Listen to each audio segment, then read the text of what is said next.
like the neuroticism that we saw after Charlie died with like the lying, it was very weird to me. It was like they had to get out first and they had to lie repeatedly and obsessively and angrily, like Josh Hammer. He was like neurotic and he was just like, like Charlie, go to the furnace, buy my book, buy my book, buy my book, buy my book, buy my book. Charlie, like it was like totally crazy. It was something, what happened to him when he was a child? Like, why are you doing this?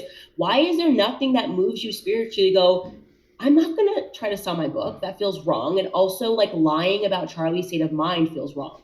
Like, something had to have happened to him when he was a kid. Like, that's my genuine opinion. I don't know the facts, but is leading people into AI. I have always sensed it's demonic because I'm telling you, I don't even think these people are human. Like, I look at Elon Musk and Sam Altman and Peter Thiel, and I'm pretty sure they're hybrid. You know what I mean? Like, they just look like an Apple software that I should be able to download at night.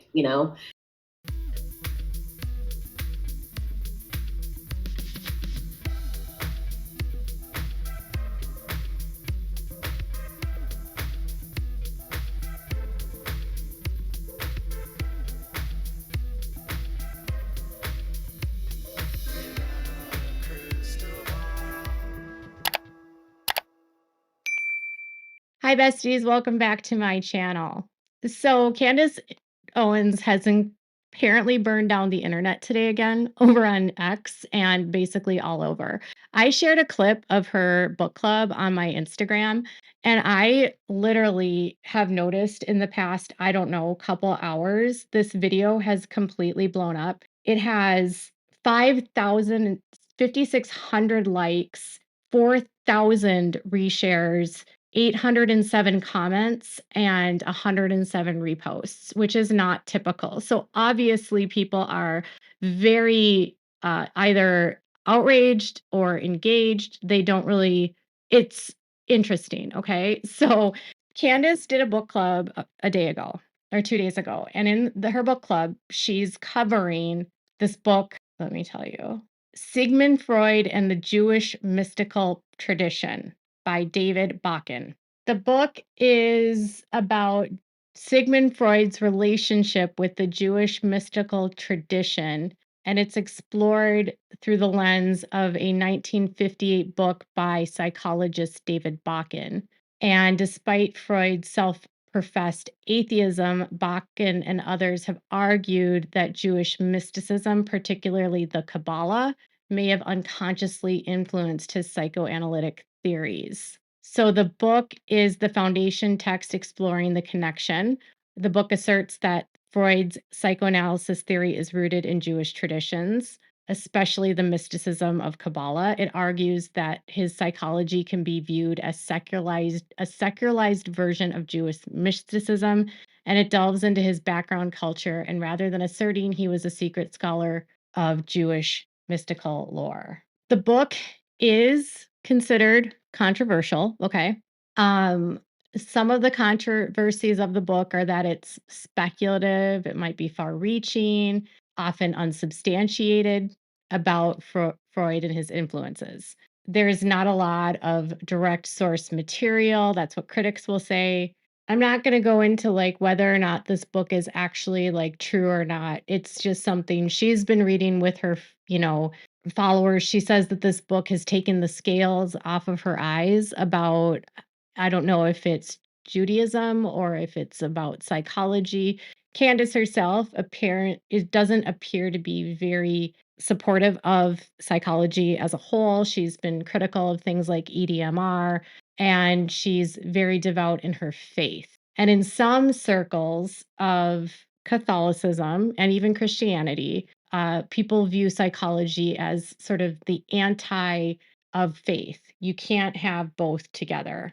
And some Christians believe you can have both, others don't. Candace appears to be maybe on that line where you shouldn't need psychology to fix your problems as long as you have faith. That's just sort of my high level view of her on that topic. But the wider video wasn't really about Charlie Kirk. It wasn't really about, her investigation. It really was an hour and 7 minutes of her basically talking about this book. She's very much on this mission to better understand the history of Judaism. And she's very much trying to understand the backstory around the conflict between Israel and Palestinians, Israel, and the state of Israel. She has openly criticized the Israel occupation of Palestine. She has openly criticized the what she referred to on her X as genocide against the Palestinian people.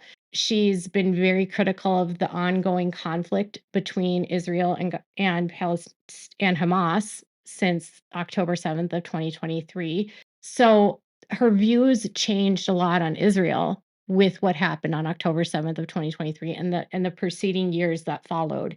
The conflict itself is way too complicated for me to even try to explain here, but I will say that because Candace, has taken on a more free Palestine and supportive of the UN, who has basically stated that Israel is showing benchmarks of having committed genocide. There has been a warrant for the arrest of Bibi Netanyahu for war crimes, an international warrant for his arrest. He's also being charged and tried for fraud. So, there's a lot of criticism of Bibi Netanyahu, and because she's openly critical of the Israeli government and what's happening in Gaza, she has lost a lot of support with the people that are pro Israel on the right. And there is a very loud group of content creators and journalists on the right that are Zionists that purport to believe that none of the things that have been reported in the media in Gaza have actually happened. Now, to be clear, Candace's opinions about what's happening in Gaza and Israel aren't unique to her. And I want to just give you some statistics. There was a Gallup poll in July of 25, and it found that 32% of Americans approved of what was happening in Gaza. Only 32%. 60% of Americans disapproving. So Candace's beliefs about what's happening in Gaza are held by a majority of Americans, according to that poll, right? A March 25 Gallup poll found that 46% of Americans sympathized more with the Israelis, the lowest level in 25 years. And sympathy for Palestinians reached a record high of 33% in that same poll. A Pew Research Center October 25 survey reported that 59% of Americans have an unfavorable view of the Israeli government compared to 41% who had a favorable view in 2024. So this shift in Israel and how Americans along with the world are viewing Israel isn't just Candace. It's a she holds an opinion now that a majority of Americans hold about what's happened in Gaza. Not all of the opinions she holds on Israel are the same as what Americans hold, but people are becoming largely more critical of Israel. Now, as far as on the political side, there's a division in terms of the demographics. So in the July poll from Gallup found that 71% of Republicans approved their Israel's action in Gaza, and 2/3 of them had a favorable view of Bibi Netanyahu. And a September 25 Chicago Council poll found Republicans are more likely to say the U.S. support for Israel is about right, a major shift from earlier in the year. Support for Israel among Democrats has plummeted. A July 25 Gallup poll showed only 8% of Democrats approved the Israel's military action in Gaza, and that's a drop from 36% at the start of the war. And a poll in October 25 found that 77% of Democrats had an unfavorable view of Israel's government. So, one of the things that I'm seeing on X as it comes to Candace is that a lot of her loudest voices that are coming out against her are very pro-Israel. They're all on the right conservatively, and many of them are Zionists who believe that Israel has a self right to their own nation. Okay? And a lot of times when she's getting a lot of backlash, she addresses that the Zionists are coming after her. One thing I've also noticed in some of the rhetoric is some of these people believe that because she has shifted her opinion on Israel, she now must be a Democrat, and that she's really just a staged operative as a Democrat posing as a conservative. And they say that because she was once a Democrat that had liberal views, And now people think she is shifting back to the liberal side because she's been kicked out of their club. But what's got them mad now is that she has made a comment at the end of her book club, which truly wasn't.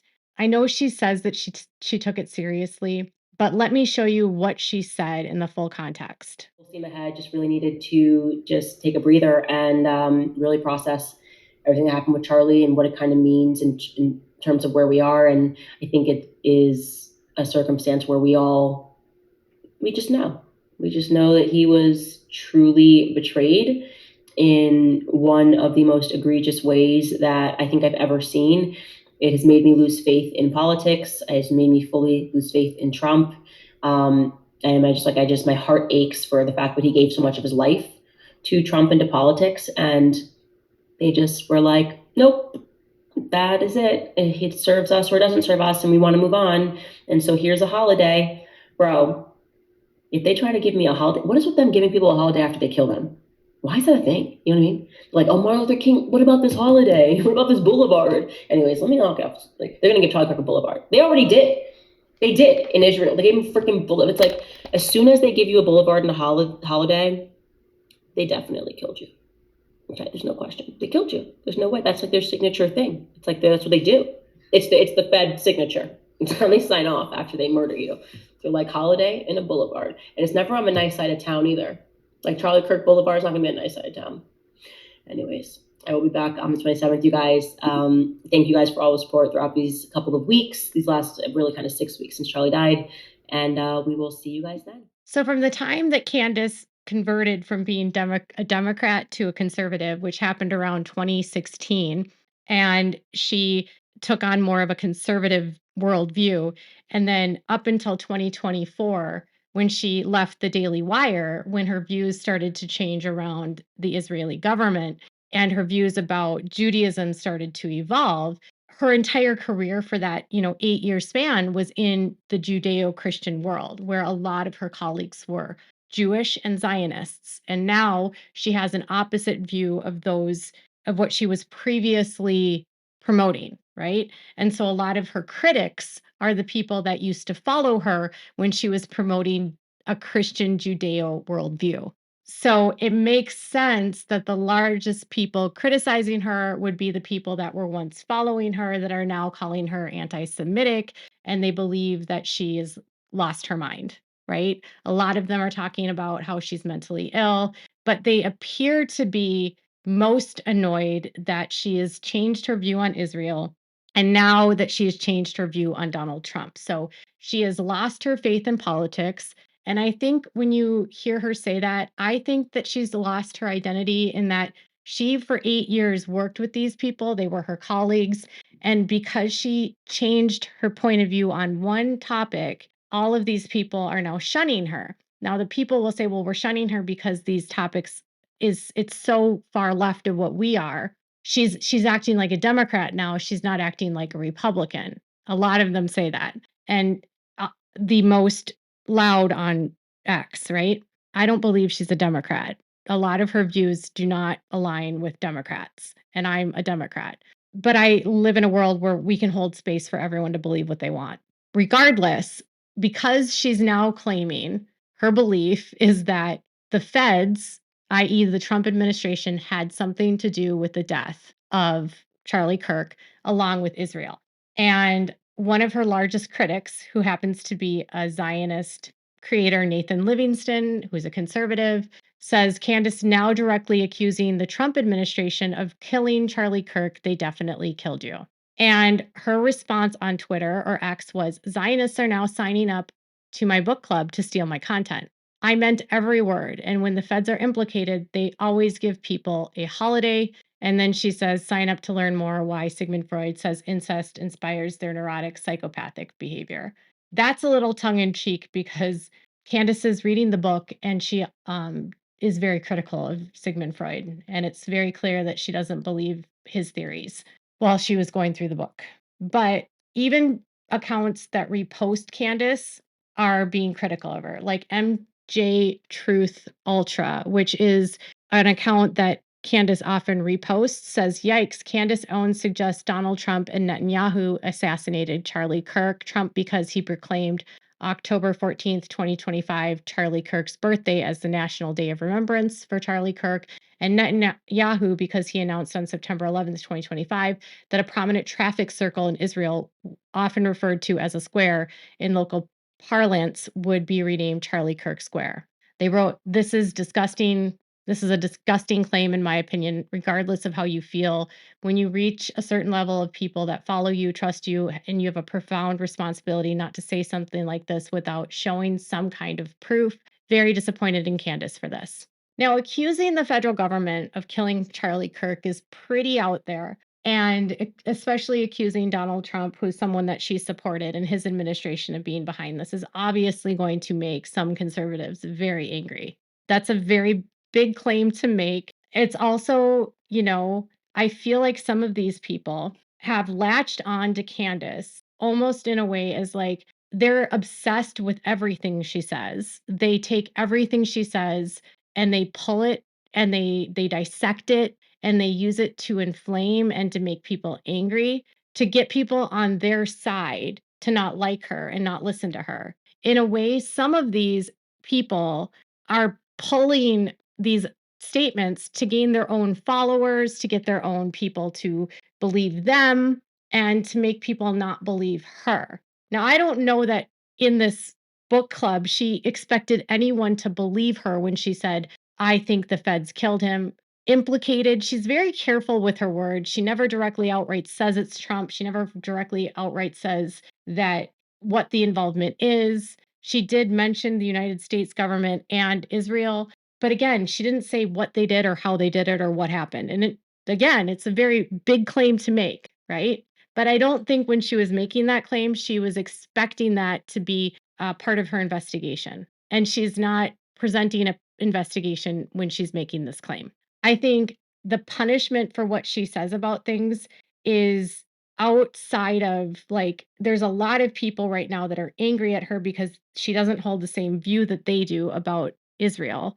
And so everything she says now becomes a catalyst for them to get angry. They get angry about just about everything she says. If she says and talks about bees, they say, "Oh, she's gone crazy, that she thinks it's a bee conspiracy that he's dead." And now she's referencing a dream. Well, there's a lot of people that have faith, that have prophetic dreams, and they do believe that people can talk to them through their dreams, and they feel like in their dreams they have these conversations. And Candace is someone that believes that she has prophetic dreams and that she believes Charlie came to her in a dream. And to criticize that would be actually criticizing someone's entire faith and belief system. So, you know, they can mock her in a conversation she says she had with Charlie in a dream, but then if she criticizes their faith, it's like outrage, right? So it's like, is the punishment matching the crime? I don't know.